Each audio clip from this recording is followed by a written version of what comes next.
Peace, hello mga kaibigan, mga viewers, it's me, Rodel's TV, andito po tayo ngayon sa Santa Ana, so tunghayan nyo po itong aking pangalawang video. Ito naman po yung content natin na sa loob ng 3 taon ng panunungkulan ni former PRRD, Digong at saka ni PBBM, sino po yung mas may maraming nagawa at saka sino po yung mas maraming nagawa nga at naaalala at napapakinabangan ng mga tao. Okay, diretso na po tayo sa video. Ito po mga kaibigan, mga viewers, ito po. As usual, pinapakita natin yung sitwasyon sa lugar kung saan tayo gumagawa ng video, kung saan tayo gumagawa ng vlog. Okay, so wala po ulit, inuulit ko po, wala yung aking partner niya si La Suerte TV. So mag-isa lang po tayo ngayon, pero sanay naman po tayo.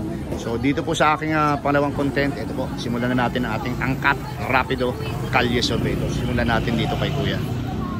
Ito. Sir, mawalang galang na. Ako si Kuya Rodel mo and welcome sa Rodel's TV, Kawawang Cowboy Vlogs. Okay. So, ito kasi yung naisip kong content kasi meron lang konting comparison. Ito na, sa loob ng 3 taon na panunungkulan ni PBBM, okay, nakaka-4 na zona na siya, pero 3 taon pa lang siya. Meron na lang siyang remaining 3 taon. Then sa 3 taon naman ni Digong, ni former PRRD, meron pa nung pandemic, halos 2 taon. So sino sa kanilang dalawa ang natatandaan ng mas maraming nagawa at napapakinabangan ng tao ngayon? Para sa akin ngayon, kung i-compare yung dalawa, yung past saka yung ngayon, is mas maraming nagawa si PRRD. Okay. Talagang kahit nagkaroon pa tayo ng pandemic that time, nakita mong may ginagawa siya. Ngayon wala na tayong pandemic. Halos hindi natin maramdaman ng gobyerno Alam mo yun? So kahit sa walang katiting na i-compare kay PRRD. Okay. Sir, pwede bang kahit isa lang yung nagawa ni Digong na magandang bagay na napapakinabangan ng tao sa ngayon? Hanggang ngayon? Yung about sa mga pinagawa niyang mga infrastructure. Yung build. Yes, oo, daming nawala yun Yun nga walang continuity, hindi na ipagpatuloy yun. Yes, di ba sabi ni Marcos that time is i-continue niya yung mga nagawa niya. Kaya lang biglang nabago ang trend. Oo, yun nga Pero naman yung ito video, haluan natin ng ibang tanong Okay. Naman yung yung masasabi mo dun sa siya'y sinasabi na kinidnap o di kaya bakit sa Philippines hindi nila sa Dahag, Netherlands? About naman doon, nakakalungkot lang kasi syempre kapwa mo Pilipino, isusuplong mo sa ibang nasyon na hindi naman nila alam kung totally ano nangyari dito sa bansa natin. Tapos ang sabi pa at siguro hindi natin, ako I'm not sure wala daw jurisdiction yung ICC sa atin. Tama ba yun? Oo. Sa tingin mo? Yung about sa ICC.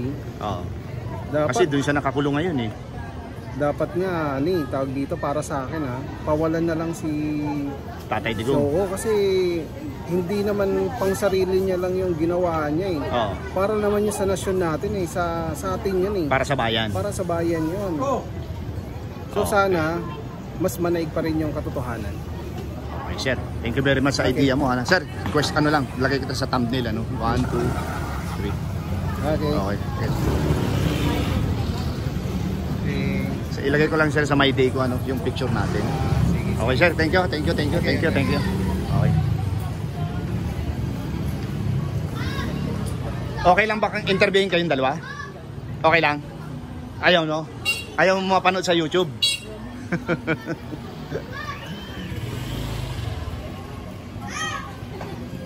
Ate, okay lang bang interviewin?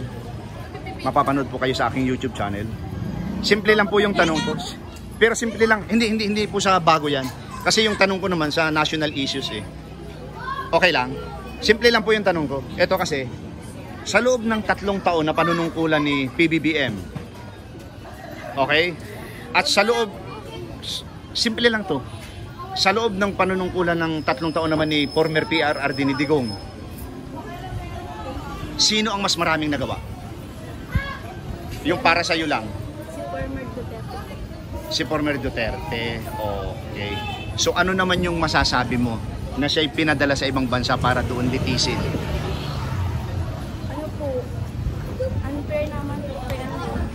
unfair yun para sa'yo. Okay. So ano, makakapagbigay ka ba ng isang bagay lamang na nagawa ni former PRRD na napapakinabangan ng tao at naaalala ng tao sa ngayon? Sa droga, okay. Mahirap kalimutan yun, ano? Okay. Ate, ito yung ano ko ha. Yung ano, punta ka ng YouTube tapos type mo yung Rodel Paderes. Ha, sticker yan. Okay? Thank you. Ate, kaway, thank you. Nanay, okay lang bang interviewin? Ha? Okay lang po, hindi? Simple lang yung tanong ko. Tungkol kay PBBM saka kay PRRD. Oo. Ito po yung tanong ko. Sa loob ng 3 taon na panunungkulan ni PBBM, dahil siya ay 3 taon na, nung July, nagsona na naman siya pang-4 na sona, pero pang-3 taon niya. Ngayon, ikumpara natin sa 3 taon naman ni Digong, ni former PRRD. Sino po yung mas may maraming nagawa at napapakinabangan ng tao sa ngayon? Siyempre, bago pa lang si... Hindi nga po, ang pinag-usapan nga po natin, sa 3 taon lang pareho. Si Digong, meron pa nun pandemic. Siya wala. So ano po yung ano? Sino yung, sa pagkakaalala mo lang ha, sino yung mas may maraming nagawa? O, kagaya po ng ano? Yung nagawa niya. Na ano ng pandemic. Bibigay siya ng... Ayuda. Ayuda. Okay. Eto, ate, last question na. Ano po yung masasabi mo doon dahil pinadala siya sa ibang bansa para doon ikulong at litisin? Makatao ba yun o hindi? Na ano ata may kasalanan siya kaya siya pinadala rin. Ayon ang pagkakaunawa niyo po. Oo. Sa pilitan dinala. Siyempre, kasi bakit yun, di ba? Natapos dito. May kasalanan kami. Okay. Sige ate. May mga apo po ba kayo? May mga apo kayo? Oo naman. Kasi, paano nyo po dito? Pa-search mo yung pangalan ko, ano? Sa YouTube po,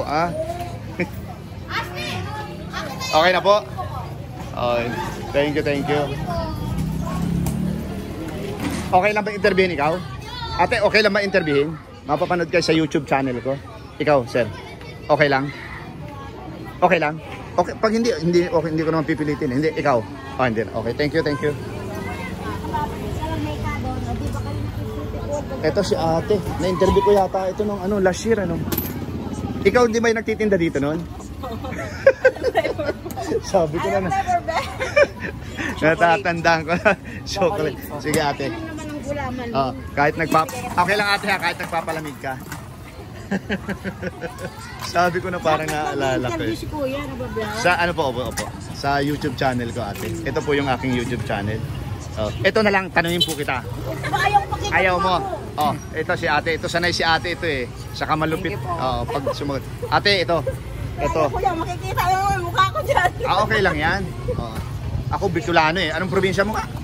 Romblon. Ang dami nyo ditong taga Romblon. Nakarating na ako ng Romblon. Isla, naikot namin yan. Ito ate, ang aking katanungan. Ibigyan kaya ni Kuya pamerienda niyan. May merienda na siya. Sa loob ng 3 taon panunungkulan ni PBBM. Okay? Ate, makinig ka. Ikumpara natin sa 3 taon na panunungkulan din ni Digong, former PRRD, meron pa nung pandemic. 'Di ba? Nung umupo siya. Ito ang pinakatanong. Sino ang mas may maraming nagawa at napapakinabangan ng tao sa ngayon? Digong. Halika. Ay, ako makita mo ka. Ikaw ate, sino? Sino?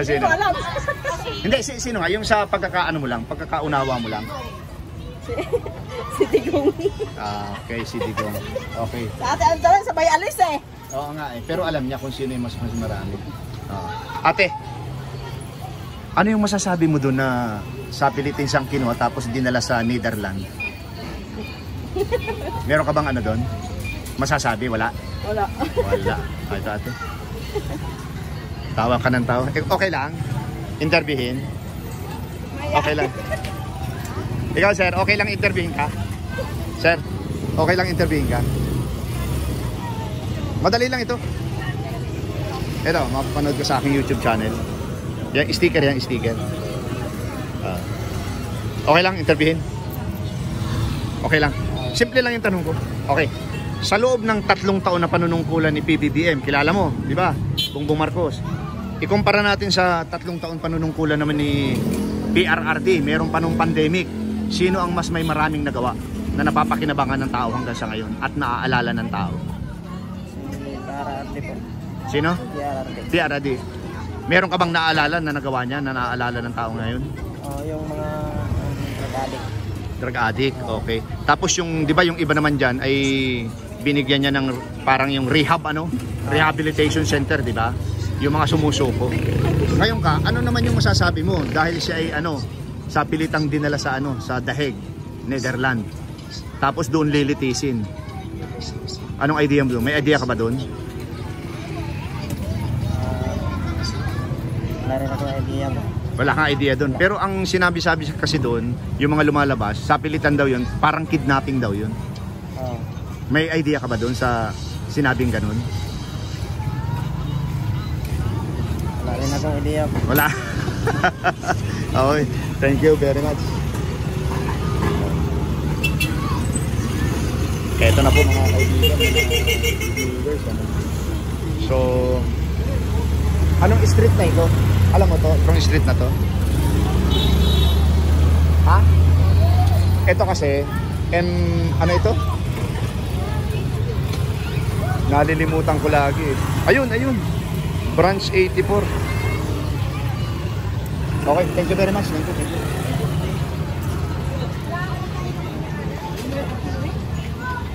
Okay lang ba, sir? Interviewin? Okay. Eto, bigyan muna kita ng sticker, baka malimutan ko mamaya. Ako si Kuya Rodel mo and welcome sa Rodel's TV, ha. Okay. Eto, ano pangalan, Kuya? Fidel po. Fidel, okay. Ano ka, anong probinsya mo?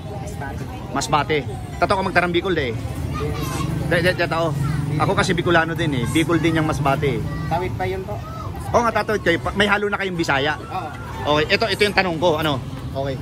Sa loob ng 3 taon, panunungkulan ni PBBM. Kilala mo yan? PBBM, si Bongbong Marcos. Okay. Sa loob ng 3 taon, ikumpara natin sa 3 taon din panunungkulan ni PRRD, ni Digong.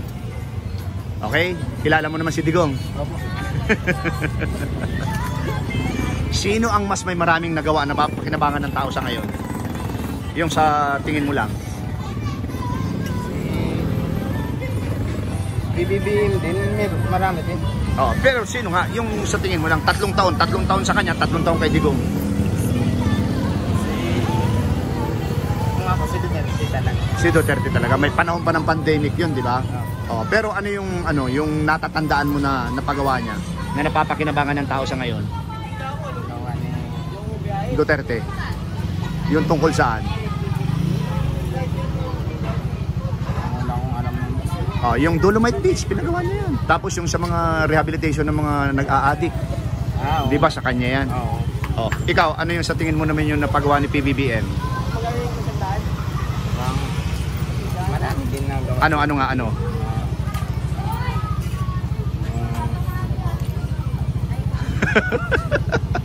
Okay. Hindi mo maalala. Okay, sige. Thank you ha. So, ano ka ha? Silipin mo.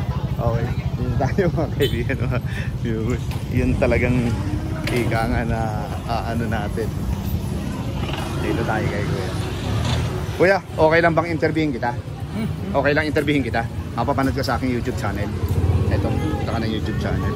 Ako si Kuya Rodel mo and welcome sa Rodel's TV. Kawawang Cowboy Vlogs. Okay? Ito na ang content ko ngayon. Sa loob ng 3 taon na panunungkulan ni PBBM, kilala mo? Sino si? PBBM. Oo. Ikumpara natin sa loob ng 3 taon panunungkulan naman ni former PRRD ni Digong. Kilala mo rin? Kilala mo si Digong? Oo, kilala. Okay, sige. Sino ang mas may maraming nagawa na napapakinabangan ng tao at naaalala ng tao sa ngayon? 3 taon lang ha, 3 taon lang. Kasi 3 taon na si PBBM, 3 taon na din si Digong. Nung 4 taon niya, mayroong pang pandemic, sino ang mas maraming nagawa? Hindi ko matanong kuya. Hindi, yung sa idea mo lang. Oo. Sige kong makakuha ng kuya. Ang mas marami. Marami na nagawa. Pero may naalala ka na nagawa niya.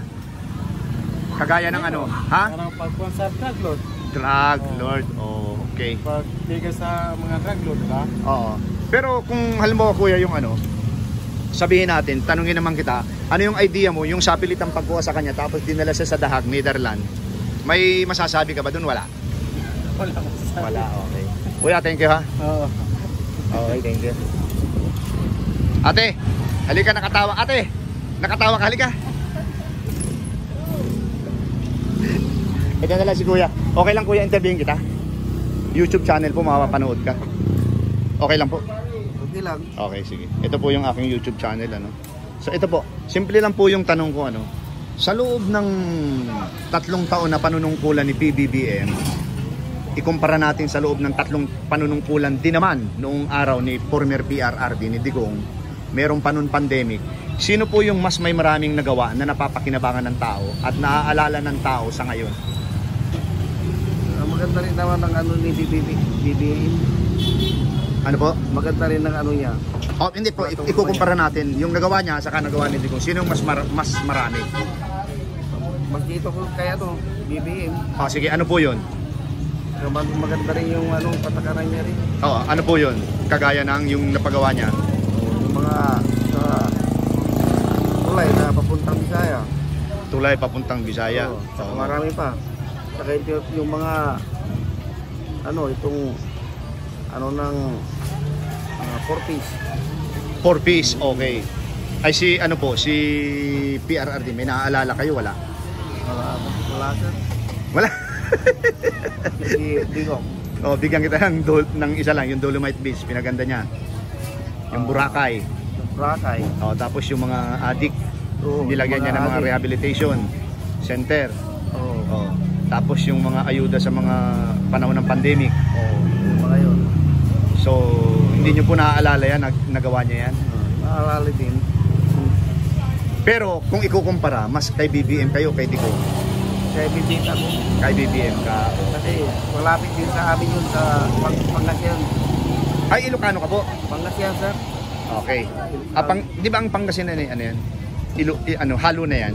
Halo din. Okay. Thank you sir ha. Oh, ayan po mga kaibigan, mga viewers, ano.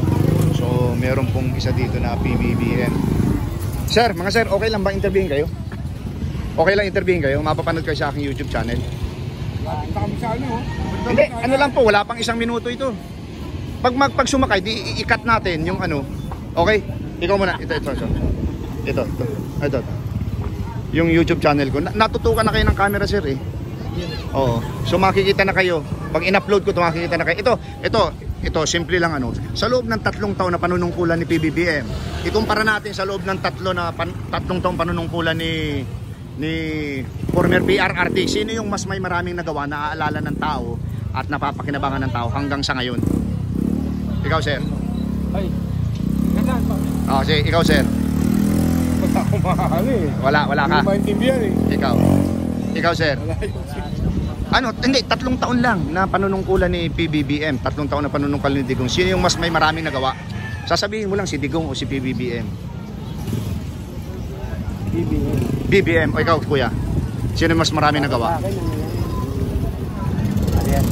Pareho lang. Pero kung parehas lang, ano yung nagawa ni PBBM? PBBM naman, okay yung pamalakad. Okay. So ang hindi okay na po na nagpapalakad, yung mga alipores niya o ano? Sa publiko. Oh, kasi grabe ang controversial ngayon sa pamumuno niya, di ba? So siya maayos siya. Pero yung mga galamay niya, Yung mga galamay niya lang. ang hindi.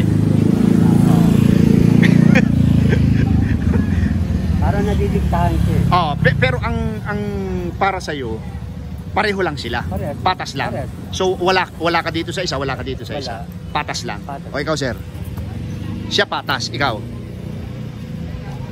Ha, Parehas lang. parehas lang din. Okay. Sige, sir. Thank you ha, thank you. Okay lang ba, sir, interviewin?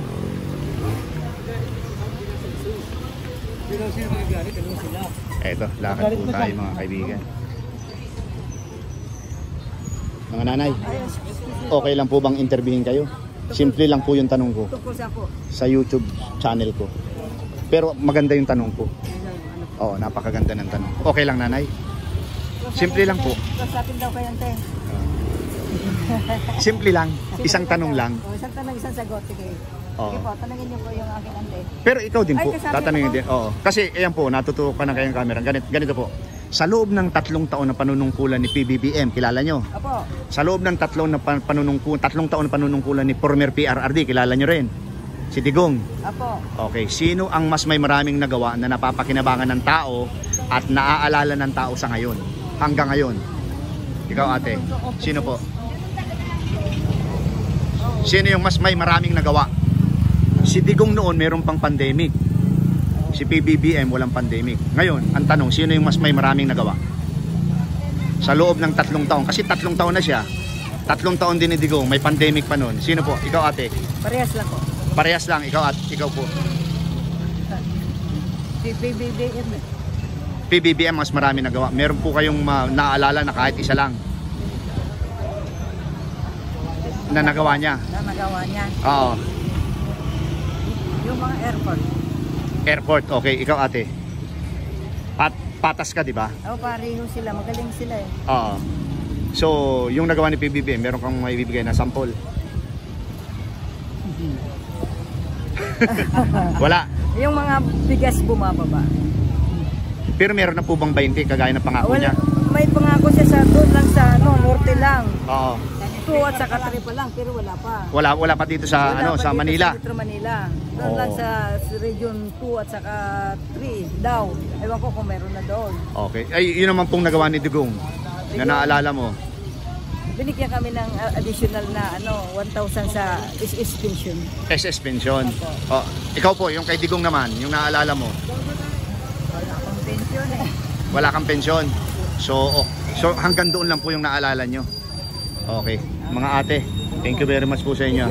Ito po, sa mga apo nyo, search nyo para mapanood kayo mapapanood kayo. Hindi, punta ng YouTube ka mo, tapos i-type yung pangalang Rodel Paderes. Ako yun. Apo. Mapapanood yung video natin. Ay, Okay, po. ate. Thank you ha, thank you. Okay lang sir, interviewin kita. Ano ba? Simple lang yung tanong ko sir. Thank you. Ito po.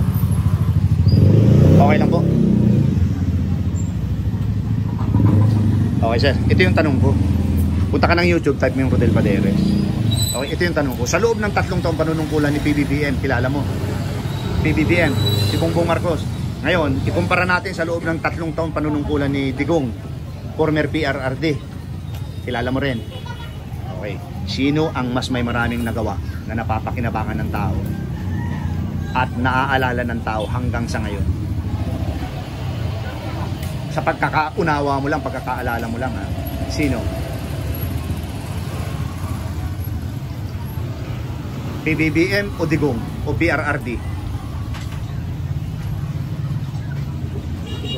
Ha? Sino sa tingin mo? Ha? Hindi ko. Si Digong. Okay. Pwede bang magbigay ka ng sample kahit isa lang? Dati mga adik. Mga adik. Dati mga adik. Napatino niya. Oo, napatino. Oo. Tapos ano pa? Yun lang, naalala pa. Pero ito simpleng idea mo lang Ano yung masasabi mo doon sa sapilitang kinuha siya tapos dinala siya sa Netherlands, sa Dahig? Parang titama kasi matanda na eh.